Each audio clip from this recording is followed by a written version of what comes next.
ଅଜ୍ଞାନ ପ୍ରସୂତ ସହାନୁଭୂତି, ଅଧର୍ମୀ ଜନର ପୁରାଣ ସ୍ତୁତି।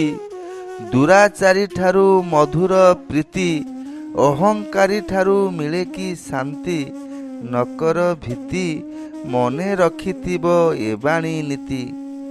କଥାରେ ଅଛି, ଜ୍ଞାନହୀନ ମୂର୍ଖ ଲୋକଠାରୁ ସାହାଯ୍ୟ ସହଯୋଗ ସହାନୁଭୂତି, ଅଧର୍ମୀ ବିପଥଗାମୀ ଲୋକଠାରୁ ପୁରାଣ ଶାସ୍ତ୍ର ଗୀତା ଭାଗବତ, ଦୁରାଚାରୀ ଦୁଷ୍ଟ ଦୁର୍ଜନ ଠାରୁ ସ୍ନେହ ଶ୍ରଦ୍ଧା ପ୍ରେମ ପ୍ରୀତି ଏବଂ ଅହଙ୍କାରୀ କ୍ରୂର ସ୍ୱାର୍ଥୀ ଖଳ ପ୍ରକୃତିର ଲୋକଠାରୁ ସୁଖ ଶାନ୍ତି ସମବେଦନା ଆଶା କରିବା ବୃଥା ନିରର୍ଥକ।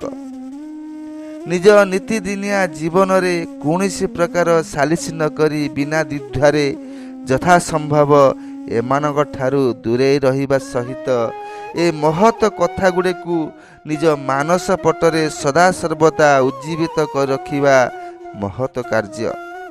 ତାହେଲେ ଆଜି ପାଇଁ ଅଳ୍ପ କଥା ଅନେକ ବାର୍ତ୍ତାକୁ ଏଇଠାରେ ରଖୁଛି।